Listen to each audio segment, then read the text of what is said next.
أتيت اليوم بالبشرى وسبحان. Assalamualaikum warahmatullahi wabarakatuh. Alhamdulillahirrabbilalamin. Anak-anakku sekalian, hari ini gak terasa kita sudah masuk ke tanggal 5 Ramadan, yang artinya kalian sudah berpuasa menuju 5 hari. Nah, kali ini Bunda Iva yang akan menemani kalian untuk berkisah. Nah, kisah kali ini judulnya Ampuhnya Lisan Ibu.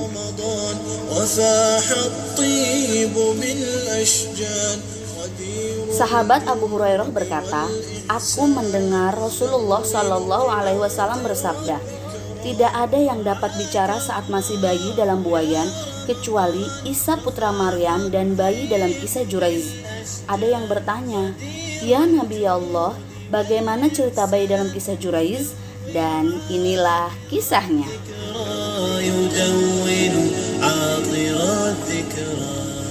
Juraiz adalah seorang rahib yang ahli ibadah di tempat ibadahnya. Sementara di bawah tempat ibadahnya itu terdapat seorang penggembala sapi yang tinggal di sana.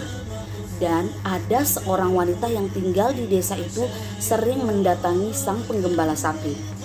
Suatu hari ibu Juraiz datang dan Juraiz sedang sholat. Ibunya memanggil, Juraiz, hai Juraiz. Juraiz yang sedang sholat berkata dalam hati, ibuku atau sholatku? Akhirnya Juraiz memilih untuk melanjutkan sholatnya. Kemudian ibunya berteriak untuk kedua kalinya, hai Juraiz. Juraiz berkata lagi dalam hatinya, ibuku atau sholatku? Juraiz kembali memilih untuk melanjutkan sholatnya dibandingkan memenuhi panggilan ibunya. Ibunya berteriak lagi untuk ketiga kalinya, hai Juraiz. Lagi-lagi Juraiz berkata dalam hatinya, ibuku atau sholatku?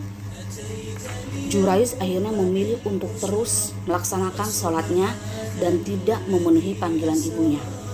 Ibunya kemudian berkata, Allah tidak akan mematikanmu, hai Juraiz, sampai kamu melihat wajah para wanita-wanita nakal. Kemudian ibunya pergi. Pada suatu hari tersebarlah berita di tempat Juraiz tinggal adanya seorang wanita yang melahirkan padahal ia belum mempunyai suami. Penguasa daerah itu meminta kepada pengawalnya agar wanita tersebut didatangkan. Saat wanita itu telah datang, terjadilah dialog antara penguasa dan wanita. Sang penguasa bertanya, siapa ayahnya? Wanita itu menjawab, Juraiz. Penguasa bertanya lagi, orang yang ahli ibadah itu? Wanita itu mengiyakan, iya. Penguasa itu kemudian memerintahkan pasukannya, hancurkan tempat ibadah Juraiz dan tangkap dia, bawa kepadaku. Pasukan itu pun pergi. Sesampainya di tempat Juraiz, mereka langsung menghancurkan tempat ibadah Juraiz dengan kampak-kampak mereka, hingga robohlah tempat ibadah tersebut. Kemudian mereka mengikat tangan Juraiz yang diikatkan ke belakang tengkuknya. Di dalam perjalanannya, mereka membawa Juraiz kepada sang penguasa. Juraiz melewati para wanita-wanita nakal. Juraiz melihat mereka. Dia tersenyum. Sesampainya di tempat penguasa, Juraiz ditanya, kamu tahu apa yang dikatakan wanita ini?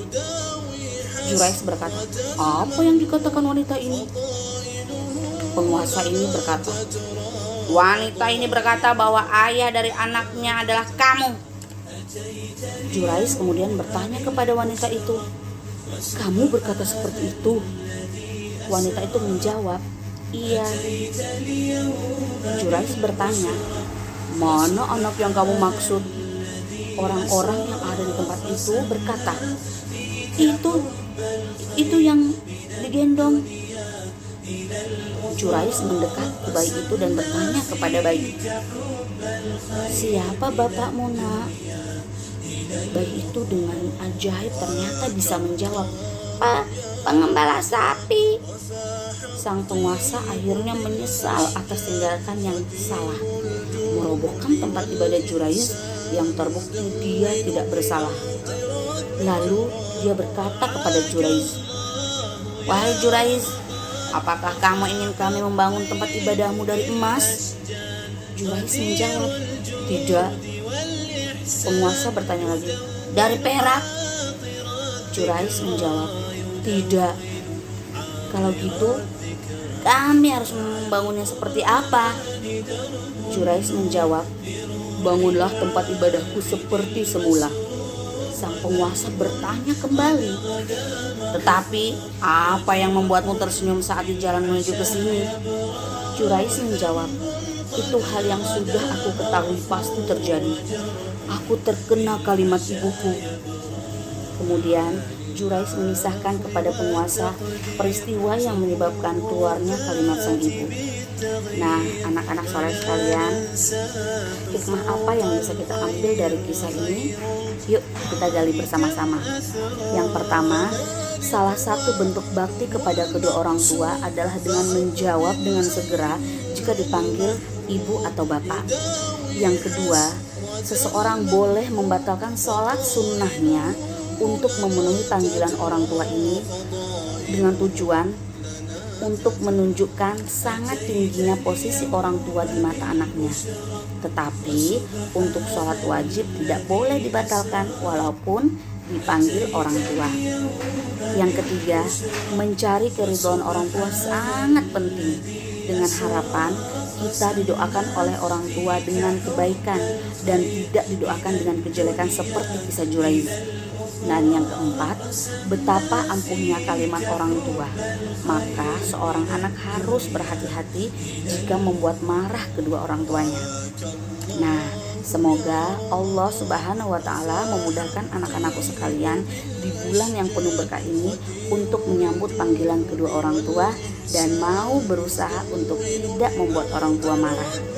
Nah, demikian sirah dari Bunda Iva. Sampai jumpa di sirah selanjutnya. Wassalamualaikum warahmatullahi wabarakatuh.